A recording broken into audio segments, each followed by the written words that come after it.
E aí, pessoal, tudo bem? Estamos aí no nosso PET 4, semana 5 do terceiro ano, e o assunto de hoje, ondas eletromagnéticas. Mas você já sabe muito bem, antes da gente começar a nossa aula, não esqueça de ativar as notificações, olha ela, não esqueça de você ficar ligado às notificações, se inscrever no nosso canal, indicar para os coleguinhas, nos ajudar a chegar a esse nosso 100k, ficar atento no nosso Instagram, as nossas informações, calendários, tudo de novo, e acessar nossa plataforma, plataformaescolaonline.com.br, que tem todo o material da aula que você está assistindo aí, e muito mais, muita coisa legal. Bacana? Meu nome é Moraes, eu sou seu professor de Física aqui do Escola Online, e a aula começa logo depois da vinheta. Solta a vinheta aí, DJ!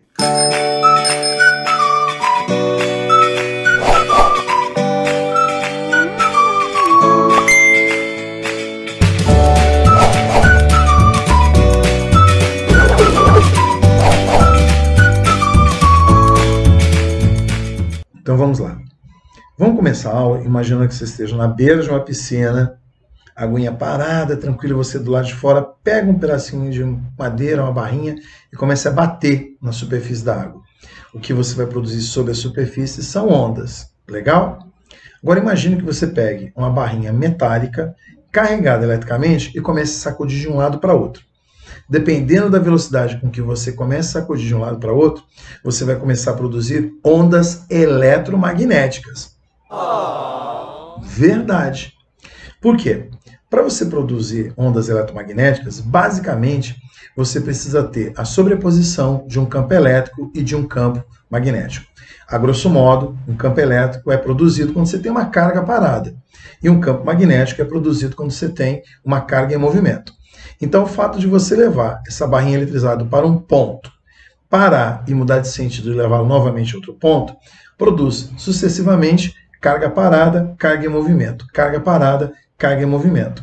E aí você vai ter a produção de campos elétricos e campos magnéticos. Então, para você produzir uma onda eletromagnética, você precisa ter campo elétrico e campo magnético. E um detalhe importante, esse campo elétrico e esse campo magnético são representados perpendicularmente entre si. Quer dizer que eles oscilam entre si perpendicularmente. E com certeza, quanto maior for o número de elétrons oscilando, maior são essas direções de oscilação, mas sempre perpendiculares entre si, campo elétrico e campo magnético. Essa onda que é eletromagnética, ela tem uma característica de propagação que é muito conhecida, que nós vimos no outro módulo, que é exatamente de serem ondas transversais, que são aquelas que oscilam perpendicularmente à direção de propagação, bem diferente da onda sonora, que é longitudinal e oscila na direção da propagação. Então, importante relembrar isso. Onda eletromagnética é uma onda transversal, oscila perpendicularmente à direção de propagação. E o som, uma onda longitudinal, oscila paralela à direção de propagação. E dentro dessa gama incrível de ondas eletromagnéticas, que você pode chamar tudo de luz. Como assim? Verdade. Toda onda eletromagnética é chamada de luz. Só que dentro do que a gente chama de luz, tem a luz que a gente vê e a luz que você não vê. Dentro da faixa visível, ela vai do vermelho até o violeta. Abaixo do vermelho, você tem o infravermelho. Abaixo do vermelho. Acima do violeta, ultravioleta. E as radiações que são ionizantes. Então, cuidado, hein? Você que de repente vai para a praia, passe protetor solar para se proteger dos raios ultravioleta. Eles podem ser prejudiciais à sua saúde. Acima do violeta, radiação ionizante perigosa. Fica ligado nessa história aí. Onda, onda, olha a onda.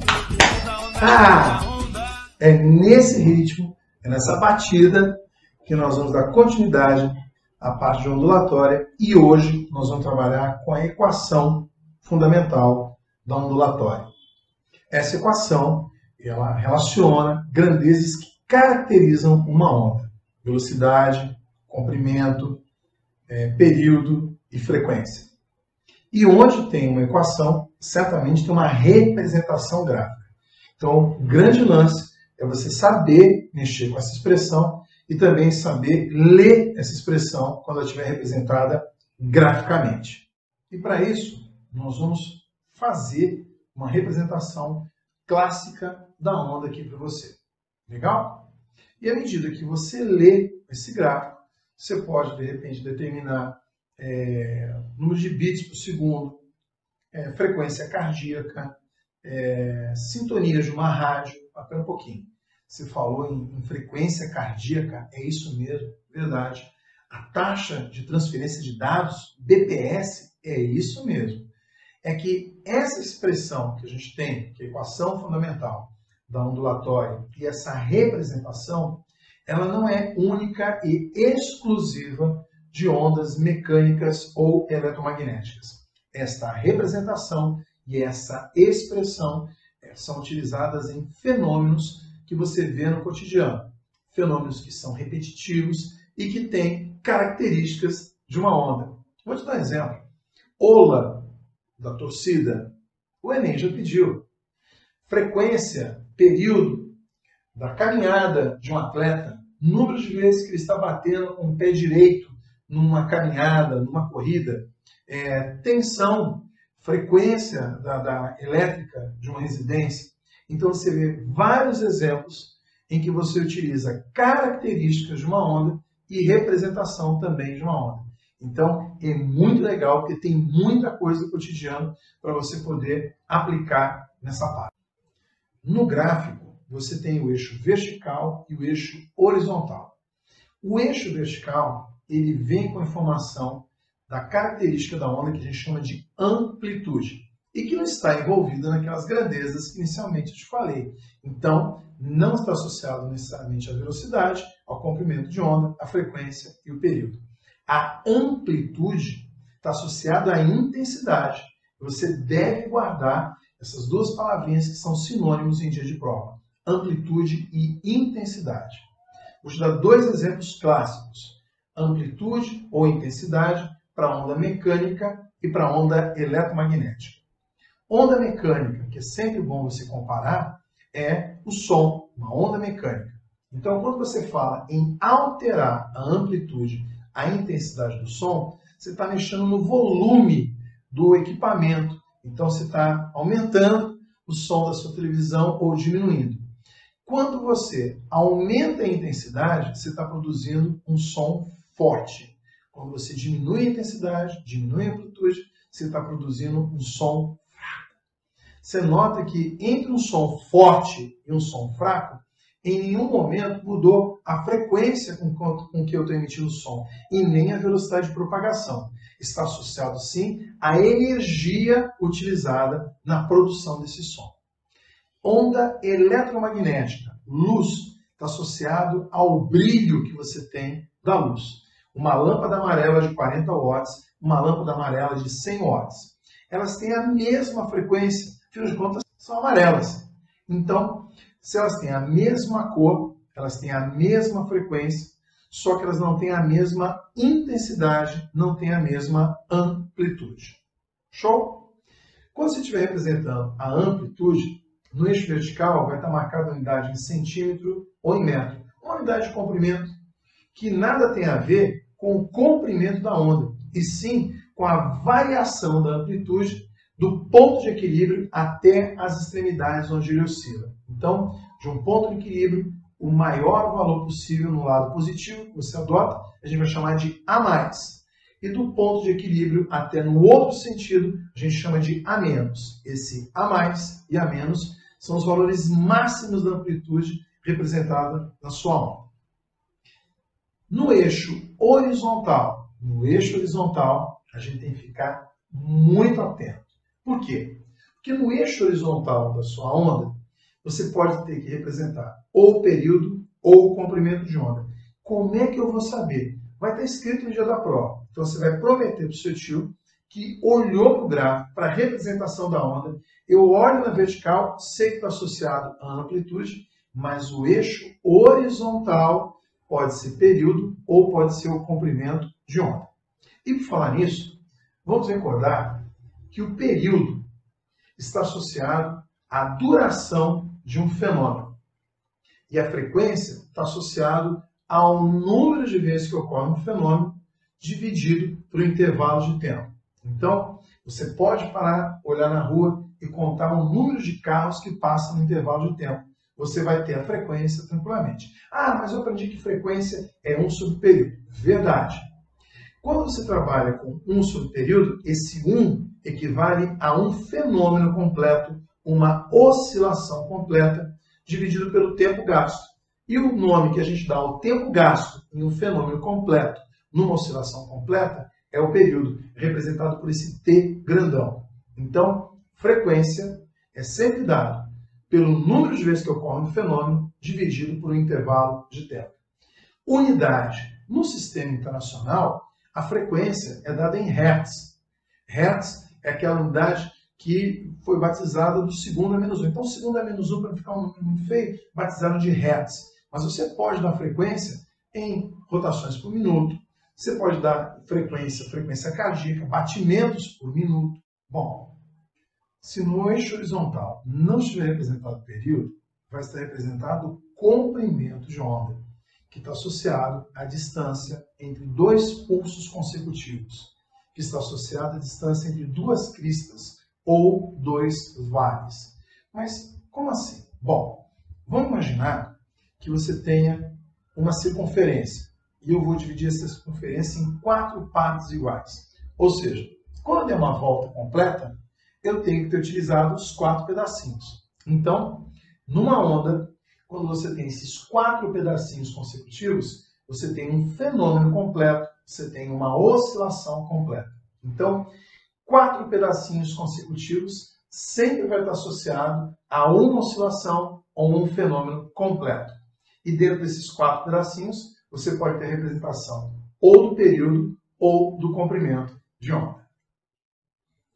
E agora, vamos ver a equação fundamental ondulatória, que é uma equação que a gente já conhece. A gente só vai adaptar a equação que a gente conhece para ondas. Então, qual é a equação que a gente conhece?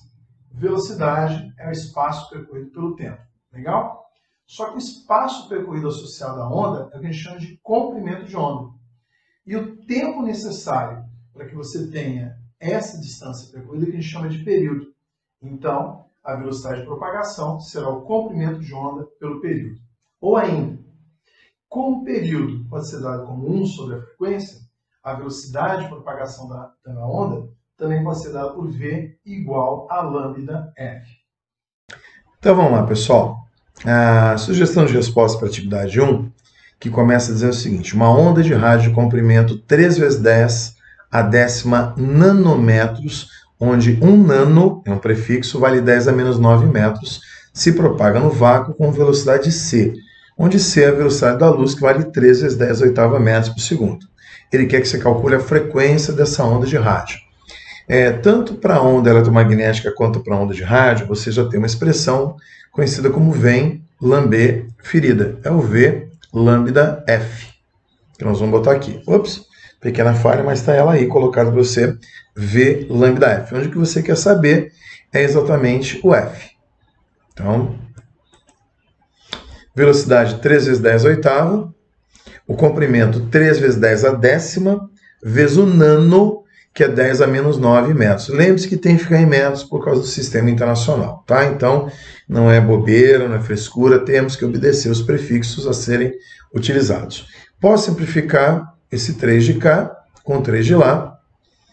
Posso juntar 10 a nona com 10 a menos 9 e escrever 10 a oitava com 10 a primeira, 10 a nona com 10 a menos 9, 10 a primeira. E a frequência como 10 a oitava sobre 10 a primeira, que passou para lá dividindo. O 10 a primeira, quando passa lá para cima, ele vai negativo. Então, 10 a oitava com 10 a menos 1, 10 a sétima Hertz, que é a unidade de frequência. Muito tranquilinha a atividade 1, né? Atividade 2. Fala o seguinte: uma onda eletromagnética propaga-se através de um meio material com comprimento de onda e frequência respectivamente igual a 4 milímetros, tem que estar em metros, não em milímetros, 200 GHz. O giga é um prefixo, também tem que mexer nele. Determine qual a velocidade de propagação dessa onda em metros por segundo. Lógico, tem que converter milímetros para metro. Então vamos fazer essa conversão. Se o comprimento é 4 milímetros, milha é um prefixo, vale 10 a menos 3. Se a frequência é 200 GHz, giga 10 a nona. E aí, vamos utilizar de novo a expressão V igual a lambda F, o famoso V em lamber ferida. Velocidade de propagação que você quer descobrir é o comprimento 4 vezes 10 a menos 13, 200 GHz, 200 vezes 10 elevado a nona. 4 vezes 200 vai te dar 800, 10 a nona com 10 a menos 3, 10 a sexta. Andando corretamente 2 casas para a esquerda, você vai ter então 8 vezes 10 a 8 metros por segundo. A alternativa correta, tranquilésima, letra E. E atividade 3, para a gente fechar esse módulo. A tecnologia telefonia celular 4G passou a ser utilizada no Brasil em 2013, como parte da iniciativa de melhoria geral dos serviços no Brasil, em preparação para a Copa do Mundo 2014. Algumas operadoras inauguraram serviços de ondas eletromagnéticas de frequência 40 MHz, tem que mexer no prefixo, sendo a velocidade da luz no vácuo 3 vezes 10 oitava metros por segundo, o comprimento de onda dessas ondas eletromagnéticas 0. Então, vou utilizar a conversão, 40 mega vale 10 a sexta, o 10 elevado a 0 aqui, do 10 elevado a primeira do 40 com 10 a sexta, 10 a sétima, e V lambda F, né? Nós chamamos C porque a velocidade da luz ele merece esse respeito por ser uma condição limite no universo, então por isso que a velocidade é chamada de C, tá? Mas na fórmula fica claro que C é a velocidade da luz, 3 vezes 10 oitava, o comprimento é que você quer, frequência 4 vezes 10 a sétima. 3 dividido por 4, 0,75. O 10 a sétima passa negativo, 8 menos 7 a primeira. 7,5 metros, letra B de bola. Muito tranquilinho esse módulo, não é verdade? É isso aí. Espero que você tenha gostado. Deixe o seu joinha, deixe seus comentários. Tá legal? Meu nome é Moraes, sou professor do Escola Online, aqui no projeto do PET. E lembrando para você que o projeto Enem Eu Não Erro Mais está quentíssimo às vésperas da prova do Enem que está chegando. Tá joia? Um beijão, tudo de bom, obrigado e até nosso próximo encontro.